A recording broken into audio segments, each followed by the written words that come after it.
доброго дня! Вновь программа «Город женщин», вновь понедельник, вновь правильно начинаем мы нашу рабочую неделю. Правда, сегодня мы чувствуем себя слегка осиротевшими. Почему? Вы поймете сейчас, когда увидите, что нас всего двое. Наша Ирочка передает вам большой привет где-то с солнечных берегов. Вот. Но не думайте, что мы вас оставим голодными. Мы, конечно, очень боялись, что без Иры нас никто не накормит. Мы пытались придумать что-нибудь. У нас не получилось. У нас сегодня гость. Да, но у нас сегодня такой замечательный гость. Это будет пока сюрпризом для вас, так что накормлены будете непременно. Самое главное, у нас сегодня очень важная тема эфира. Какая, Аня? Мы сегодня научим наших дорогих зрителей, как сказать «нет». И это тоже искусство. Тема, между прочим, перекликается с той темой, которая была у нас в прошлом эфире. Да, действительно, одна тема плавно перетекает в другую, и все они взаимосвязаны. Смотреть нас, я надеюсь, вам очень интересно. Еще раз доброго дня.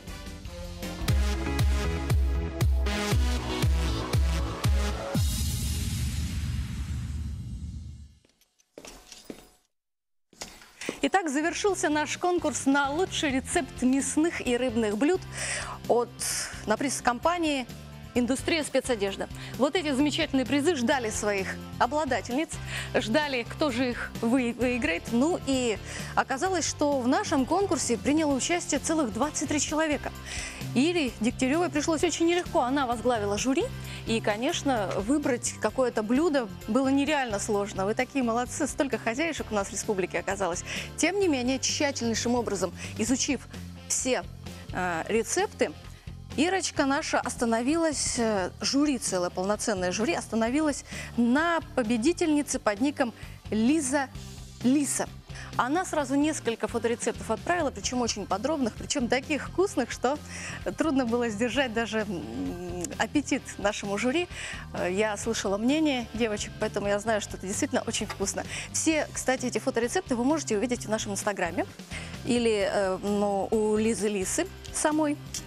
Ну и я специально записала себе название блюд, потому что я не могла их запомнить. Это аппетитные жареные караси, конечно, мы все знаем. Но исконно якутское блюдо утиный суп кюсмине, а также были оригинальные рецепты. Это утка в горчично-медовом маринаде и пирог. Представляете, с чем? С фаршем из косули. Даже наша Иришка до этого пока не додумалась.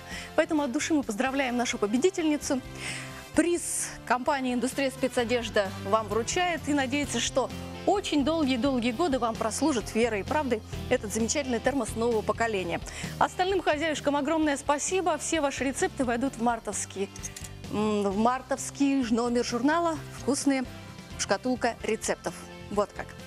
Ну, а если вернуться к теме нашей программы, то, знаете, чтобы уметь сказать «нет», наверное, надо сначала определиться, что нужно вам самим. Для этого, конечно, лучше всего распланировать день. А вот как это сделать, вы узнаете из нашего следующего сюжета.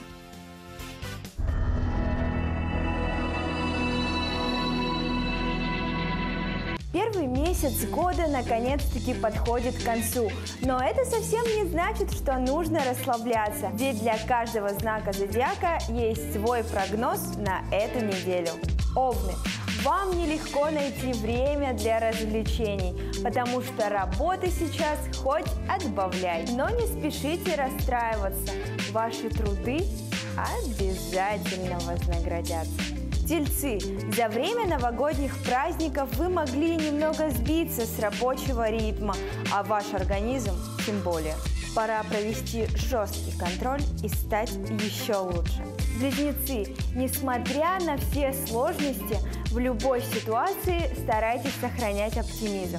А привычный каблук всегда можно сменить на тот, что повыше.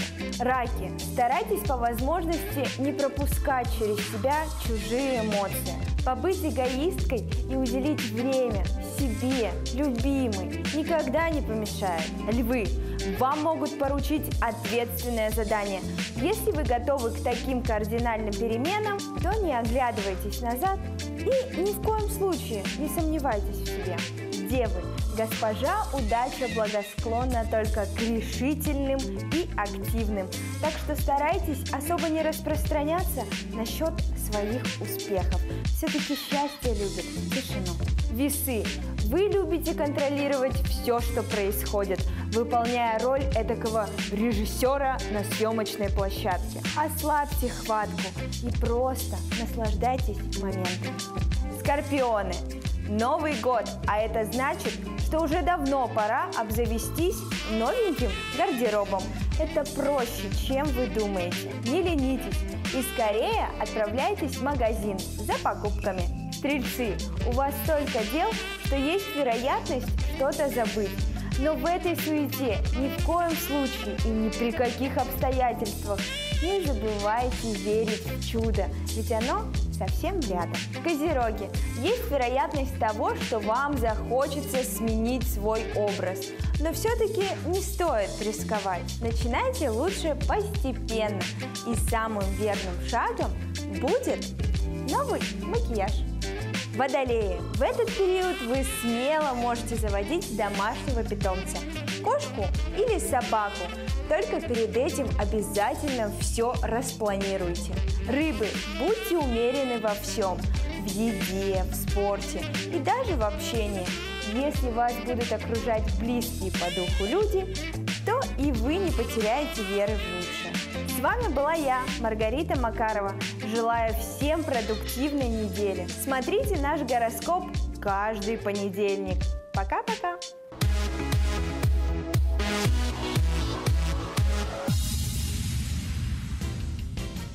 Спасибо Рите Макаровой. Замечательный для меня сегодня гороскоп она озвучила, за что ей, конечно, мои благодарности. Надеюсь, что и у вас все получится очень хорошо.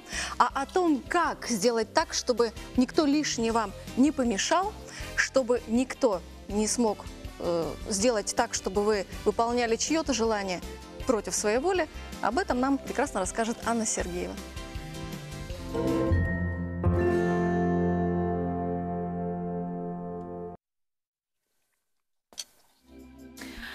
Ну что ж, хотелось бы сегодня начать не с того, чтобы мы обсуждали тему, как сказать «нет» сразу, да? Хотелось бы исходить все-таки сегодня от обратного. Все же, как хорошо говорить миру «да».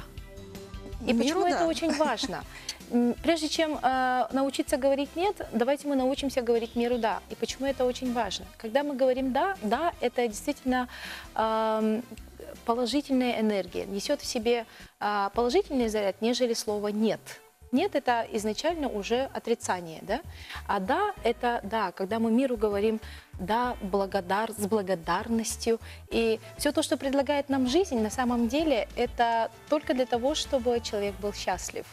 Вот практикую я сейчас, да, все, что бы мне не предложили, я все время говорю этому «да». Смотрели ли фильм наши зрители? Прыгаем с парашютом. Да. Это только слова. Но перебороть свой страх, говорить все время «да», это в первую очередь человека учит и воле, и перебороть свой страх – это же тоже очень важное умение на самом деле. И поэтому необходимо больше говорить в жизни «да», нежели «нет». Но ведь ты несешь ответственность за свои слова. Ну, сказал-то «да», а потом приходится отвечать. Да, да.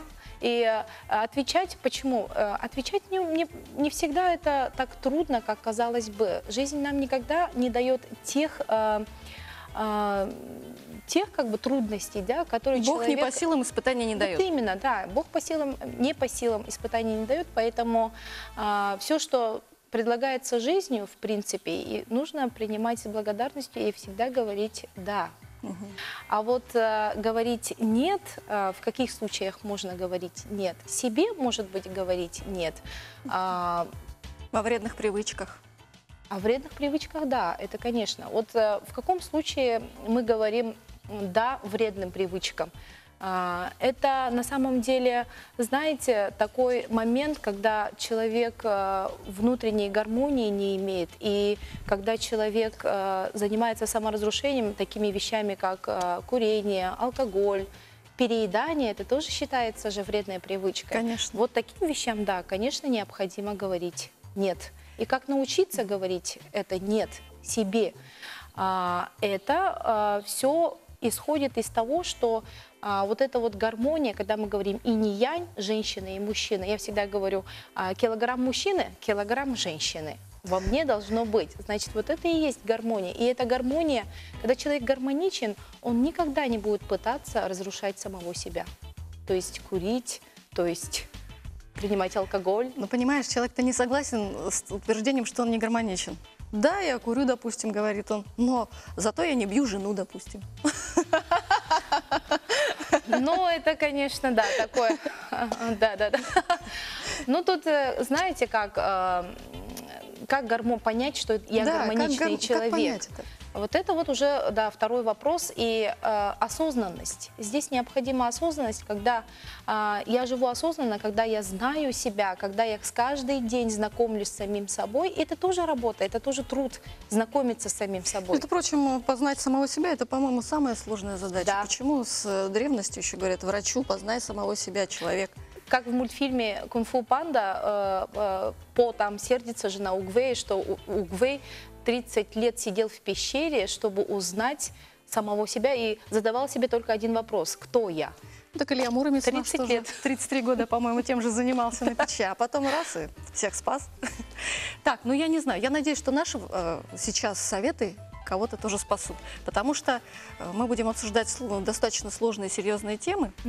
Вот. Но пока, конечно, мне хотелось бы узнать, как вообще понять, что ты должен начать говорить «нет». Как понять, что ты живешь не своей жизнью, допустим, да? Как понять, кто ты есть? Вот это вот состояние несчастья, да, когда больше в жизни отрицательных моментов, когда я с утра просыпаюсь и думаю, как же жизнь все-таки сложна, как же мне трудно жить, как же мне плохо. Вот в жизни невозможно, не может быть такого, чтобы было все плохо. И то есть отрицательных моментов в жизни не должно быть много. Здесь и как раз-таки человек должен проснуться. То есть человека трудностями забивает жизнь для того, чтобы он проснулся и сказал: Боже, я сегодняшнего дня хватит, хочу жить осознанной жизнью, и я буду заниматься собой, я буду работать над собой. Слово «буду» заменяем на «занимаюсь и работаю». Да. Это все? Вот так вот. Да. По-моему, это не все. Ты не сказала, Оля. как нам узнать, что живем мы не своей жизнью все-таки. Потому что если более-менее все в порядке, просто... Так, ладно, эта тема достаточно длинная, мы ее продолжим после рекламы. Сразу после рекламы вернемся.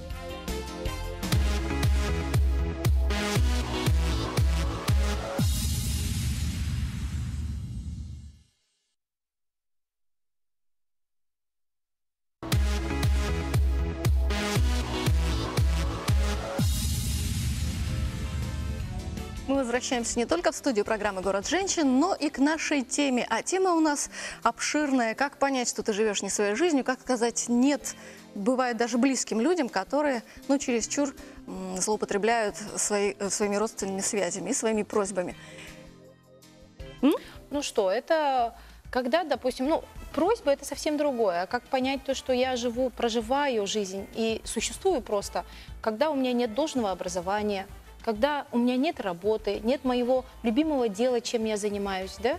Не всегда. Можно перебью? Я знаю одну прекрасную девушку, которая имеет работу, но тем не менее она работает на всю семью. Многочисленные родственники, все как рыбки такие, знаете, прилипалы, они вот все соки оттягивают. И мама вот этой героини, о которой я рассказываю, она позволяет это. Она говорит: ты старший, отдувайся.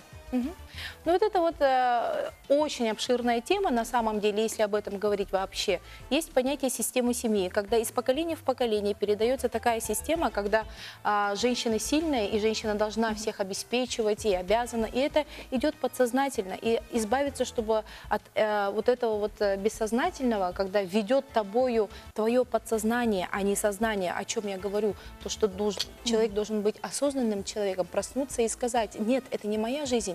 Я не должен проживать жизнь своих родителей, которые мне передали в бессознательном состоянии. Да. То есть, Вот мы я продолжаю ту систему, которая была заложена, тот сценарий жизни, который был заложен моей семьей. И дальше неосознанно я это продолжаю. Но вот конкретная ситуация, если они живут в одной квартире, муж этой девушки уже сбежал, потому что это невыносимо, и она одна вот тащит все свое семейство, Вот это вот система детей. Как сказать маме? Беда всей России – система сильных женщин. Это может продолжаться 5-7 поколениями, когда отвергание мужчины идет. Вот почему мужчина сбежал? Потому что сильная женщина, она совсем сама справится. А зачем ему тогда здесь быть? Ему незачем здесь быть. Понимаете? И вот эту систему, чтобы не продолжать, человек должен понять, и женщина это должна понять, что она проживает не собственную жизнь, а собственная жизнь у нас дана для того, чтобы мы были счастливыми людьми. Изначально человек рождается для того, чтобы быть постоянно счастливым. И только вот эти вот социальные, как сказать, то, что мы приняли в период социальной жизни здесь, в этом материальном мире, от своей семьи, от общества, от учителей, можно сказать, до школы, детский сад и так далее. Все вот это то, что на нас наложено потом, и мы все это несем потом во взрослой жизни уже неосознанно. Понятно. Так, ну, тему родственных отношений, кстати, мы продолжим уже в более таком сложном ключе, в денежном. Для того, чтобы получить квалифицированные ответы на наши вопросы, я приглашаю в студию специалиста. Это Вероника Тамтосова. Она юрист. Она нам сейчас все расскажет, потому что очень тяжело бывает отказать близкому человеку, а близкому человеку может ведь понадобиться помощь материального характера. Здравствуй, Вероника. Да, Ты уже вообще- поняла, да, что главное у нас?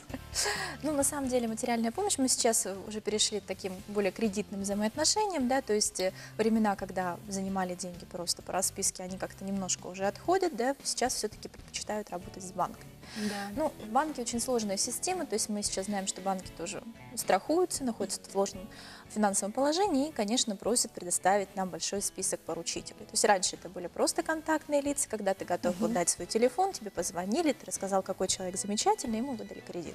Теперь уже, конечно, к нам обращаются родственники, знакомые, даже дети, у кого они постарше, о том, чтобы взять на себя обязательства поручителя. И вот здесь, вот, наверное, надо уже задуматься. То есть вот в ключе как бы темы говорить нет вообще очень родным сложно.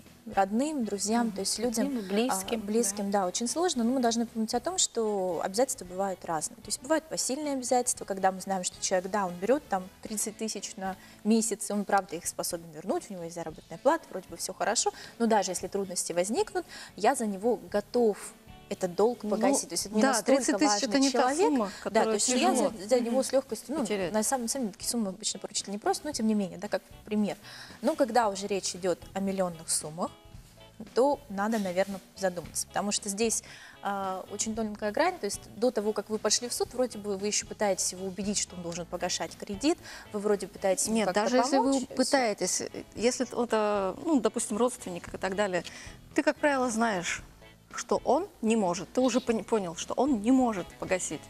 Ну, здесь надо честно человеку признаться, что как бы, если ты не можешь, то ты задумайся о том, что здесь еще будут проценты, здесь будут пени. То есть ты берешь 500 тысяч, возвращаешь ты, как правило, миллионы больше. Все в зависимости от срока по рассрочке. И рискуешь ты уже не только, получается, денежными средствами, но и своим имуществом. Это машины, квартиры, все, что на тебя зарегистрировано. То есть это заработная плата, удержание заработной платы, даже с пенсии, даже с выплат. И об этом необходимо помнить. Почему? Потому что, когда ты берешь поручительство, ты должен помнить, что ты рискуешь уже всем также своим Да. имуществом, которое записано на себя. То есть и квартирой, и машины, и так далее. То есть Но это как будет сказать об этом под арестом. человеку? Ведь он-то свято верит, что он выплатит. И потом, вы же родственники, что ты не поможешь по родственным, подумаешь, подпись поставить. Я же могу. Ты Ну, же видишь, у меня дела идут хорошо. Вы знаете, это скорее вопрос не к гостю, а ко мне. Да. Как же отказать своему близкому человеку для того, чтобы как-то не обидеть его, Да, да? как отказать, чтобы не обидеть? Но Я в свое время отказать не смогла и сильно попала, поэтому я вам тут не советчик вообще. Ну, здесь сложный вопрос. Во-первых, наверное, надо посмотреть, насколько тебе близкий человек. То есть одно дело, когда это твой ребенок, и ты, в принципе, понимаешь, что да, ему, наверное, нужна квартира, и нужно как-то в этом помочь. И, в общем-то, ты готов, если что, эту ипотеку погасить самостоятельно. И другое дело, когда это все-таки не такой близкий родственник. И лучше, может быть, его обидеть сейчас, когда он поищет либо другого поручителя, либо, правда, осознает свои финансовые возможности, возьмет кредит меньше, или потом идти в суд. То есть вот здесь вот уже тонко говоря, если ты не хочешь ссориться, то как же будет, когда с тебя начнут требовать деньги за него? Арестуют все твое имущество, все счета, не испортятся ли отношения еще больше. И вот ему, может быть, об этом и стоит, наверное, сказать, что извини, пожалуйста, я не хочу с тобой ссориться в будущем, я не знаю, выплатишь ты или нет, я очень надеюсь, что у тебя все получится, но у меня у самого тяжелое финансовое положение, например, я вот я понимаю, что вот смотря твой договор, я не готов, если что, за тебя 50 тысяч в месяц платить. Ну просто у меня нет таких финансовых возможностей. И, возможно, родственник обидится, потом подумает и как-то решит эту ситуацию. И лучше ему помочь, может быть, в какой-то момент это ежемесячный платеж сделать. То есть я готов тебе в какой-то момент, у тебя будут трудности, помочь заплатить эту сумму, но вот платить за тебя, если вдруг ты не расплатишься, я не готов. Я вот, например, да, потому что судебные тяжбы, они с родственниками бывают, и, к сожалению, это участилось, то есть это наследственные дела, это вот такие поручительства. И человек просто понимает, что он эти деньги он их заплатит, да, не использованные своим родственникам, и он не готов морально потом идти по закону, взыскивать с родственника эти деньги. То есть мало людей, которые потом решаются это сделать. То есть получается, ты, грубо говоря, вот делаешь такой огромный подарок своему родственнику. И, в кавычках. Да. И готов ли ты его сделать, нужно принимать решение сразу до того, как ты поставил подпись. Понятно. Но могут же быть и иные просьбы от родственников, не только. Допустим, если дети чересчур навязчиво привыкли, допустим, к какому-то определенному ритму жизни, и они потом с тебя его уже требуют, а ты уже перешел на новый ритм и не можешь им его обеспечить. Как быть? Это походы в фастфуд, допустим, там, в кино, еще что-то. Я знаю, что ты прекрасная мамочка, соответственно, научилась управляться со своим очень свободным и своенравным ребенком. Ну, у меня очень, да, очень современное воспитание. Современное Знаешь, у тебя взгляд такой. Ну, на самом деле, мы очень много разговариваем. Вообще, я с того поколения детей, которых не ругали. То есть мне никогда не ругали сильно, мне все объясняли. То есть садились и вели беседы как с взрослым человеком. С ребенком веду беседы я лет с 4, как со взрослым человеком, просто сажу и объясняю, что почему это вредно. У меня ребенок не ест практически конфеты, то есть он смело говорит в гостях, что нет, спасибо, я не буду конфетку, вы знаете, от этого портится зуб. То есть ребенку 8 год, он уже так осознанно подходит. У него вообще очень своеобразная система питания, и она практически исключает все вредное, на удивление мое. Она не пьет газировку, она не ест торты, так вот питается. Не знаю, как так получилось, но все, что мы ограничиваем, просто ей объясняю. И поэтому ритм жизни у нас очень бурный, потому что график у меня не нормированный, я работаю периодически сутками, ночами по Москве. Сутками? Да, потому что у нас бывает график работы по Москве, мы работаем с клиентами, которые управляют договоры, поэтому ребенок привык к самостоятельности, мы вырабатываем самостоятельность. То есть она говорит, я вот хочу то. Я говорю, хорошо, когда? Я хочу там сейчас. Я говорю, сейчас я не могу, у меня вот работа, вот мой график, вот это я предлагаю тебе там в четверг. И мы находим какие-то компромиссы. Я вообще считаю, что с родными людьми, потому что они дорогие, ценные, и ты хочешь, правда, для них сделать что-то хорошее, нужно быть откровенным. То есть, если ты не можешь, ты говоришь, что ты не можешь. Это лучше, чем потом не выполнить и обещать им, обещать себе и понять, что ты абсолютно не успеваешь. В нашем ритме жизни это бывает, к сожалению, сейчас очень часто. Я многие вещи просто не могу успеть. Я честно говорю, что я не успею.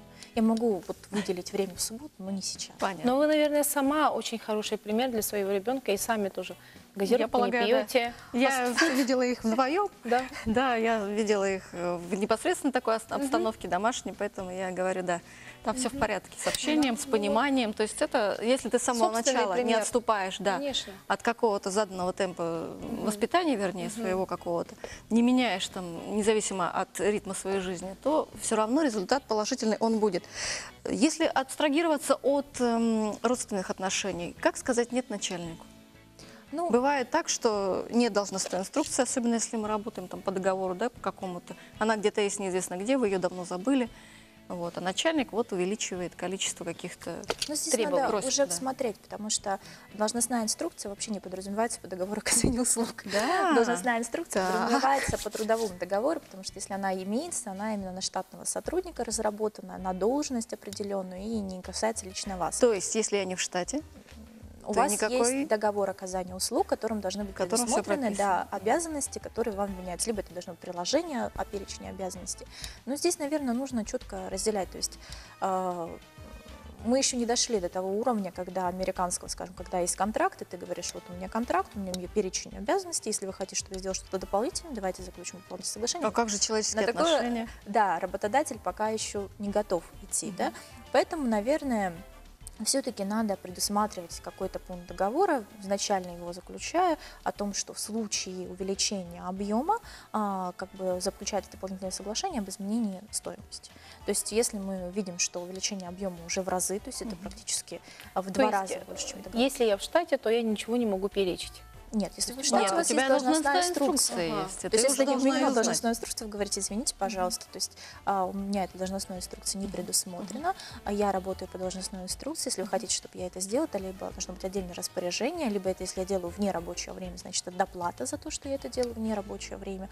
И прошу это прислать. Если я это просто от души делаю для организации, то, пожалуйста, хотя бы оцените, выплатите мне какую-то премию за то, что я выполняю дополнительные как бы работу, потому что наверняка она кому-то предусмотрена, Ну да. и кто-то должен был ее делать. Спасибо большое, Спасибо. Вероника, что в своем таком плотном графике, а он очень плотный, ты нашла время для того, чтобы прийти и такие практически важные советы нам преподать. Спасибо большое. Спасибо. Мы вернемся Спасибо в за студию приглашение. после рекламы уже.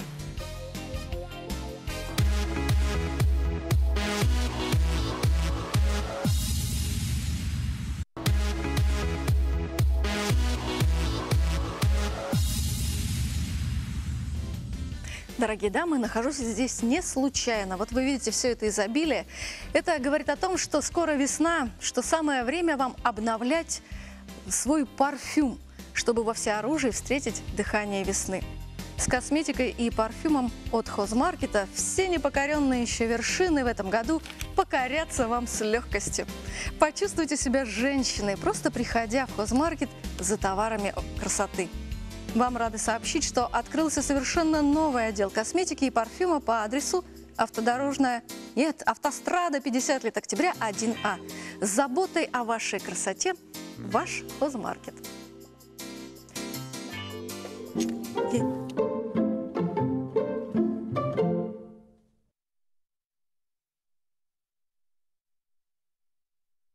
Пока я бегала, пришел гость, тот самый гость, который позаботится о том, чтобы никто не ушел отсюда голодным.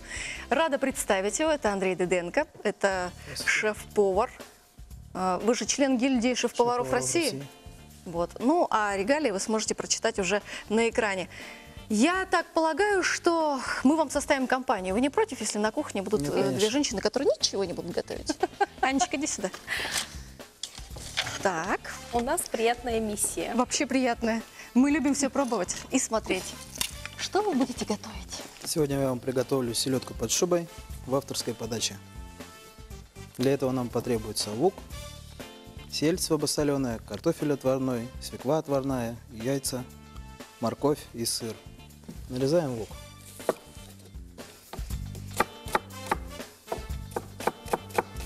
Я так хочу меленько, да? научиться так резать, но никак не получается. Сколько не пробовала. Угу. Ой, я тоже. Нет, дело в том, что я всегда полагала, что сельдь под шубой это какое-то праздничное, прям, знаешь, штука по праздникам. Ну Новый да. год там, я не знаю. Новый год. И больше У меня никогда. ассоциируется с Новым годом. А можно вас спросить? Да. А что вы сами в повседневной жизни своей готовите себе? Или вам готовит жена? Жены у меня нету, Так. питаемся фастфудом. Как фастфудом? Быть такого не может. Ну, шучу, конечно. Все, что есть в доме, все питаемся. Все, что есть в доме. То есть вы способны приготовить еду из вообще любого количества Да. чего-нибудь. Да. А самое простое блюдо, которое вам доводилось готовить? Яичница. Яичница?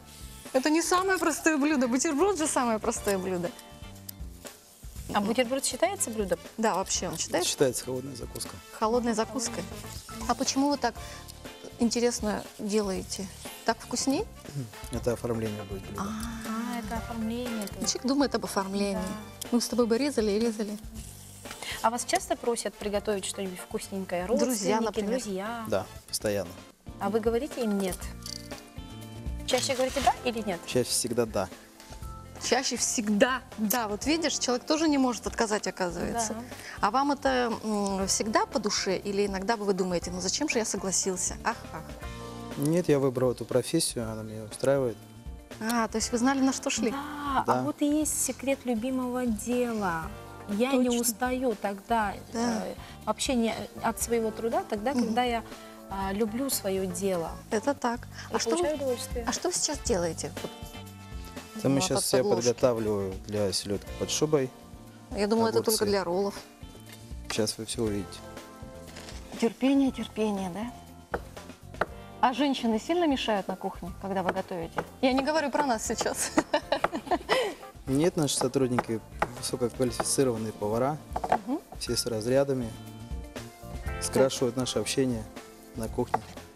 Понятно. Наоборот. Но говорят, Это что очень лучшие повара мужчины. Вы же согласны с этим? Своим примером вы это Вот это доказываете, я да? хотела спросить, да. Все-таки это дело мужчины или все-таки Или женское? женщина тоже может? Или смотря какую Есть сферу и взять? женщины шеф-повара, которые достигли очень многого. Есть и мужчины. Тут разницы нету никакой. Они одинаковые. Ну, вот Не зависит от гендерности. то, видишь? что недавно я слышала от такого, слышали, да, философа Ошо. Да, Вот, я даже Ошо пыталась сказал- почитать. Ошо, но мне знаете, не очень понравилось. интересную вещь сказал. На самом деле женщина и мужчина равнозначны и могут делать то, что, то есть, умеет мужчина, умеет и женщина. То, что вот человечество превратило такое понимание, что есть только мужские профессии, и женщина, пожалуйста, отойди, ты на сторонке. А сейчас как мы доказали, то, что женщины могут Доказать-то всё. Мы доказали, можем но с даже быть ущербом для себя, строителем. дорогая моя. С ущербом для себя. А зачем мне это доказательство? Нет, я хочу, чтобы мужчина был добытчик, чтобы он был самым сильным, самым умным, папа, А чтобы был добытчик, а самым вот красивым. А готовить еду почему не хотите? Чтобы... Чтобы мужчина готовил? да. Конечно, хочу. Иногда так и происходит у меня на кухне. Иногда. Скажите, пожалуйста, что вы делаете? Вы нам поясняете, мы же... Да, каждый шаг нам нужно Я знать. уложил отварной картофель, нарезанный кубиками. Дальше у меня пошел лук репчатый, тоже мелкий кубик, майонез, селедка слабосоленая, листья салата. Так. Добавляем морковь отварную. Морковь, свекла. Так. Такую интересную селедку под Вообще шубой я как-то еще не очень... видела. Я первый раз такое вижу. И главное, на вот такие тонкие пластики огурцов все уложено. Он, видимо, очень аппетитно выглядит. Просто великолепно. И исходим от обратного. Вот когда я готовлю, я наоборот сервирую в последний момент. А тут, видите, там сервировка готова. Вот видишь, это новый мужской взгляд на кухню. Это новый взгляд или мы просто не профессионалы своего дела, поэтому Мы не знаем? понимаем. Это просто авторская подача А, старых С тобой, видишь, рецептов. профессионально болтаем. А человек работает. Так, это яйцо. Почему вы его режете только белок в нем? А Желток пойдет на оформление сверху. Когда вы за работой, что приходит вам на ум? Вы о чем-то думаете или вы думаете только о том, что вы делаете в этот момент? Или у вас философские размышления, мысли о путешествиях? Вообще интересно, о чем В думает первую очередь о блюде, я думаю, Так. как оно будет выглядеть в готовом, в конечном результате. А уже потом уже обо всем другом. ну, конечно, это творческий процесс, во-первых, а во-вторых, все-таки, опять же, доказательство того, что когда говорят, что мужчина готовит, он думает только о еде, а когда женщина готовит, она думает Не знаю, о о чем очень она многих думает. вещах. Она все время. О Женщина работе, как жена о Цезаря. детях. А, 33 дела сразу, да. 33 дела сразу. Так, то есть я вот первый раз вижу все-таки, чтобы и салат туда пошел, да? И смотри-ка, несколько раз вы прослаиваете, получается, майонез. Да. Теперь это свеклу Это свекла. Свекла отварная. Как же без свеклы? Вы ее смешиваете с с майонезом. майонезом. Так, И дальше. последние штрихи укладываем поверх нашего блюда. Ох, какая красота. Такое ощущение, что это все так просто делается, а, наверное, когда... Так он легко играючи, посмотри, соорудил Да, он. Опыт. Опыт. конечно. А что вы любите готовить больше всего у себя на работе? Есть какие-то любимые блюда? Да, это рыба и морепродукты. Рыба и морепродукты? Да. Но ведь их сложно приготовить, морепродукты, по крайней мере, нет? Их нельзя Но ни опять же переварить, опыт. ни передержать. Ну, Опять сейчас же опыт. И только опыт помогает в этом справиться. Очень повезло. Очень повезло РЦ «Мандарин», что у него замечательный такой шеф-повар есть. Там наверняка всегда очень вкусно. А вы каждый день работаете? Да. То есть мы Шеф-повар можем идти каждый брать. день.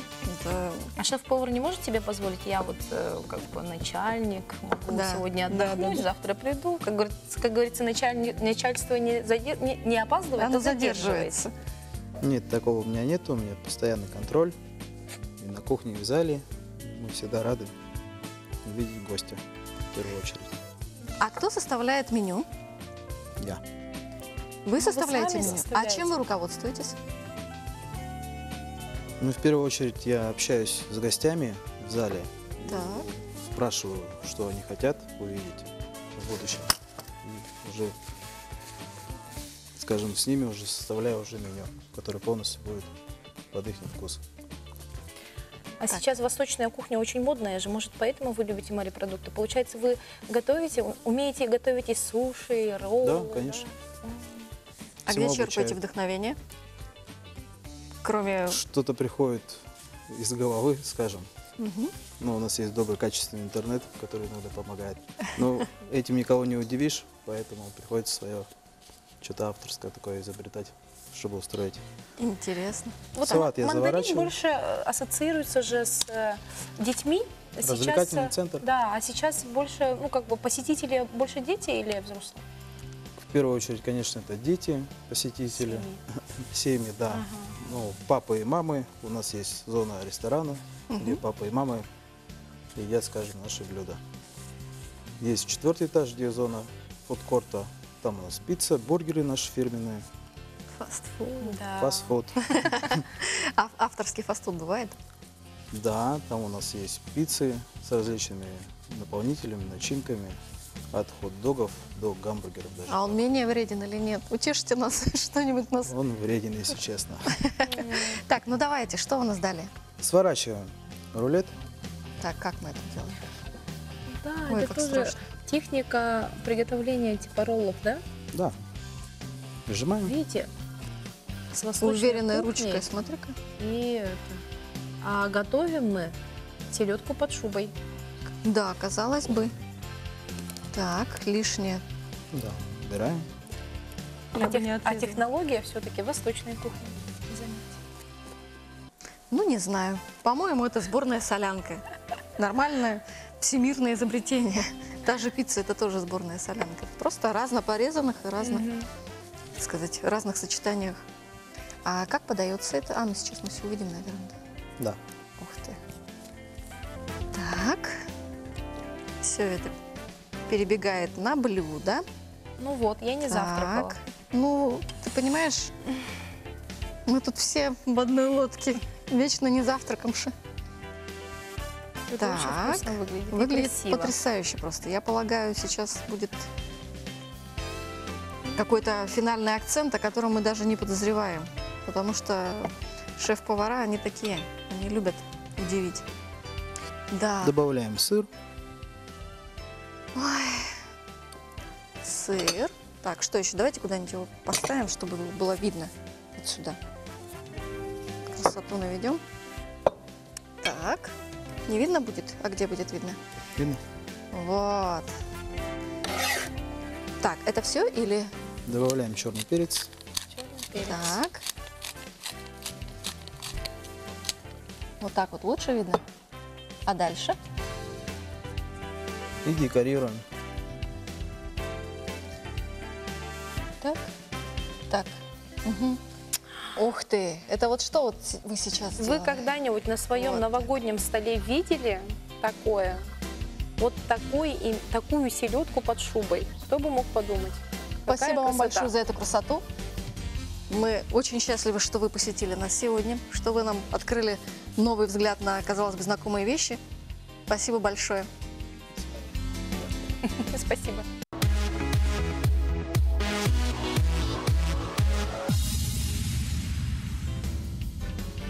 Ну что ж, мы вернемся все же после такой вкусной рубрики, как «Вкусная шкатулка». Мы вернемся к теме нашего разговора, к тому, как сказать «нет». Но прежде внимание на экран, потому что сейчас там будет демонстрироваться сюжет, в котором точно будет сказано, как же вам распланировать свой день с тем, чтобы осталось время только для вас, было оно для самых важных ваших дел, и не было времени для чужих вредных для вас желаний.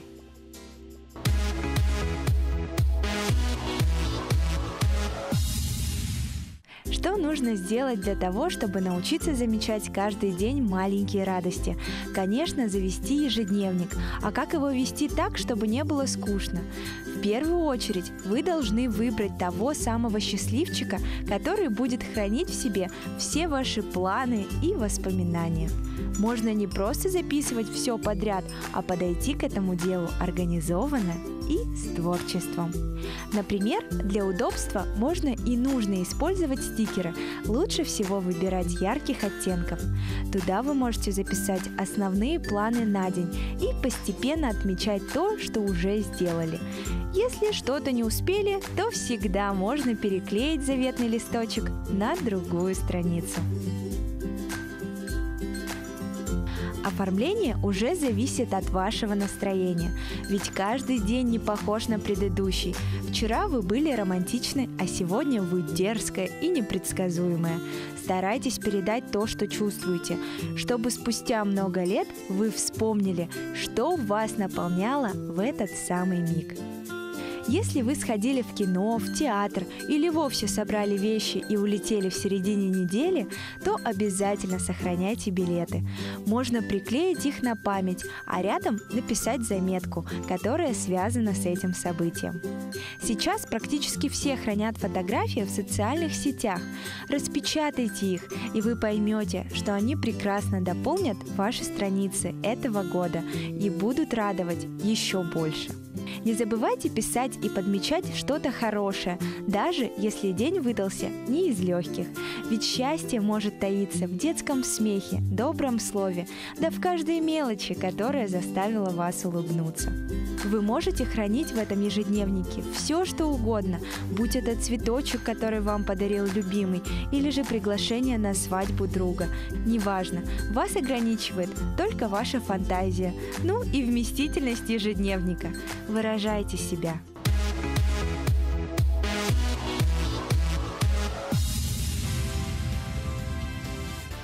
Ну что ж, мы приготовили замечательную еду, а сейчас мы дальше хотели бы вернуться к своей теме, как же все-таки сказать, научиться говорить «нет».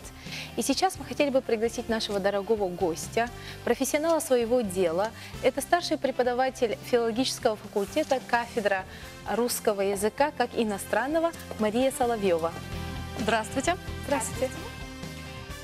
Ну что ж, Мария, вот мы хотели бы узнать, вот сегодня мы говорим о слове «нет». Как же говорить «нет» и как научиться говорить «нет»? С точки зрения психологии, с точки зрения даже юриста мы посмотрели это. А сейчас, как филолог, что бы вы сказали насчет слова вообще «нет» и как оно рассматривается в литературе или в литературном жанре? Ну, даже Или... этимология этого Да, слова уже этимология, интересно. Да. Спасибо, девочки. Очень интересная тема у вас, да, и вообще передача очень интересная, поскольку она помогает женщинам обрести себя в первую очередь, да. Спасибо. И когда мы говорим о «нет», мы должны понимать, что все-таки ситуации бывают разные. Вот здесь вот уже прозвучали ситуации, когда женщина привыкла, что к ней постоянно обращаются, она не может сказать «нет». В этом случае, конечно, ей надо повышать самооценку и однажды набраться смелости и это дело прекратить. Другая ситуация, когда, допустим, нам что-то предлагают, и мы решаем, взвешиваем «да», «нет». И тут, кстати, очень такой интересный момент – это слово «намерение». Намерение чем отличается от слова «хочу»? Если я говорю «я хочу в Париж», это просто намерение. хотение. Я могу не поехать. Так? Это намерение? Но если я говорю «я намерена поехать в Париж», то мы чувствуем, что у человека есть план, что за этим последуют действия. Поэтому вот прежде чем сказать «нет», мы должны какое-то решение принять. Да? То есть мы говорим «да, я согласна это сделать». Другой говорим «нет, я не согласна». И вот бывают еще такие моменты сомнения, да? Когда мы взвешиваем, в принципе, я могу это сделать, но у меня есть какие-то причины, и вот это все проявляется невербально. Потому что если мы, допустим, чувствуем сомнения, то у нас голос начинает меняться, да, то какие-то мелкие вот такие движения появляются, да, мы как-то вот отводим глаза и смотрим не туда. Ну, это видно. Когда мы приняли решение, мы говорим «нет», это видно во всем. Мы смотрим прямо в глаза, и когда говорим «извините, пожалуйста», но сегодня я не могу это сделать, или по каким-то причинам я не могу это сделать. Это такая ситуация, которая очень часто встречается. Ну, бывает такая ситуация у молодых девочек, когда им признаются в любви и просят. Хорошо, если в любви. Да. А может, наоборот, как они же, любят, а у есть- них просят Да, что-то. а есть понятие вот завуалированного, нет? То есть как-то вот... Да, вот об этом я хотела Да. сказать. Дело в том, что сейчас я работаю с иностранными студентами, и тут очень много зависит еще от ментальности, потому что, допустим, если американский студент, он говорит «нет», я не могу это сделать, то дальше не требуется объяснений, потому что у них такая культура. Они воспитываются как «это моя свобода, это ваша свобода, и если вы принимаете решение, то я не имею права навязывать вам это». А у нас немножко по-другому. То есть у нас, если мы попросили, нам сказали «нет», мы не мытьем, так катанем, да? Конечно. Мы еще раз Ты попросим. же обязан, да, скажем потому мы. что в нашем российском менталитете это заложено. То есть мы как бы вот когда приглашают, 3 раза просят, ну, проходите, садитесь. В гости мы пришли, да? Ой, нет, ну что вы, мне неудобно. Ну, пожалуйста. Нет, ну, я не буду, да? И 3-й раз человек соглашается, да? То есть Ой, вот а видите, у это японцев и совершенно... китайцев, там же вообще целые Да, церемонии. да, да. получаются. А вот с китайскими студентами и корейскими, я 4 года работала в Корее, там это проблема. Когда им что-то предлагаешь, и они не могут сказать профессору «нет», у них в глазах паника, и они молчат. То есть Соврать не могут, отказать не могут, и отказать робот они не сломался, могут, да? То есть вот эта ситуация для них очень сложная, проблема выбора. И может быть еще такая ситуация, когда нам что-то предлагают. Но это самая простая ситуация, когда нам звонят, говорят, вот, пожалуйста, приходите на процедуры какие-то. Да? Да-да-да. Мы спокойно говорим, нет, мы не испытываем чувство вины. Да, правда да, ведь, да. А вот когда нас просят, и у нас есть, допустим, вариант выбрать или не выбрать, вот в этом случае, конечно же, мы иногда испытываем вот это чувство вины. Ну, если подойти чисто лингвистически, то можно разделить это на 3 части и одно дополнение. Значит, первая часть – это когда мы такое вступление даем. Извините, мне жаль, я сожалею, к сожалению, я боюсь, думаю, что. Потом Это вторая вступление. часть, Это да, это вступление, уже сам отказ. Ну, как формулируем? А Я третья? не смогу это сделать, это не в моей компетенции. Сила, Официальная ситуация здесь очень просто. Вы извините, пожалуйста, но у вас не хватает того-то, того-то, того-то, и мы тоже не испытываем чувство вины. Да? А вот 3-я часть – это уже, и вот здесь вот как раз тоже отличие, да, вот, европейско-американской и нашей системы, да, мы объясняем. То есть, потому что там бывают, значит, какие объяснения? Не имею времени. Да. Вы Ну, недостаточно самое- подготовлены, я недостаточно готов. Да, совершенно верно. Но это субъективные. А бывают такие обстоятельства, против которых уже никто не сможет возразить. Ну, например, допустим, я уезжаю в командировку. Да. Или по семейным обстоятельствам. Мама болеет, ребенок болеет, да, или какие-то там еще проблемы, или мне надо писать отчет, тут уже никто не будет к вам снова приставать, извините, да, такое слово, да, и просить вас о чем-то, продолжить это. Поэтому вот, вот эти вот 3 части, они как бы в разных вариациях, они складываются. Но есть еще такой момент, когда мы можем попросить, то есть не попросить, а обратиться к кому-то другому. Например, ну вот Анна Ивановна, она прекрасный специалист.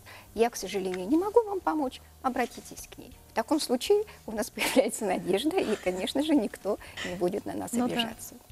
Или вам стоит подготовиться и подойти там спустя какое-то время. Это же тоже, если Ну да, о студенте студентам речь такое, идет. конечно, мы очень часто говорим. Спасибо вам большое. Я считаю, что очень исчерпывающе вы дали. Это очень важно, что вы сказали, что нужно разбивать на 3 части. Вот этот свой отказ, Да. вводное, сам отказ и какое-то исчерпывающее, короткое, очень, я считаю, объяснение. Все Потому что имеет эта 3. формула, она, по-моему, универсальна. Она гораздо, она облегчит этот Да, процесс отказа даже близкому человеку. Ведь это так часто приходится делать. Спасибо вам большое. Спасибо. Мы желаем вам успехов и вам, И я вам и желаю вашим успеха. студентам. У вас очень хорошее дело. Благодарна. Спасибо. Спасибо вам большое. Ну, а я вновь вернусь к теме рекламной. Почему? Потому что скоро весна. Нам пора подумать о том, как мы будем не просто выглядеть, какой флер будет за нами тянуться. Посему нужно Обновить косметичку, приобрести новый чарующий парфюм, чтобы во всеоружии встретить дыхание долгожданной весны. С косметикой и парфюмом от Хозмаркета все непокоренные еще вершины в этом году покорятся вам с легкостью. Почувствуйте себя женщиной, просто приходя за товарами о красоте. За товарами красоты. Вам рады сообщить, что в Хозмаркете открылся совершенно новый отдел косметики и парфюма по адресу Автострада 50 лет Октября 1А. С заботой о вашей красоте ваш Хозмаркет. Ну что, теперь-то проще, наверное, будет говорить «нет». Почему мы акцентируем на этом внимание? Потому что действительно есть моменты, особенно когда большая семья, когда тебя одолевают родственники. Такой момент присутствует. Близкие, начальники, коллеги по работе, которые привыкли, что ты не откажешь. Да. И очень сложно из этой парадигмы-то вырулить куда-нибудь в иное. Но сегодня, получив новые знания Да. от таких профессионалов, как Мария Соловьева, Как Вероника Тамтосова. Да, И как даже Вероника наш прекрасный Андрей Дыденко нам превосходно помог сегодня понять. Мы, вооруженные новыми знаниями, будем делать свой мир себя лучше. И вы вместе с нами. Город Спасибо женщин большое. прощается. До понедельника. Пока. Пока.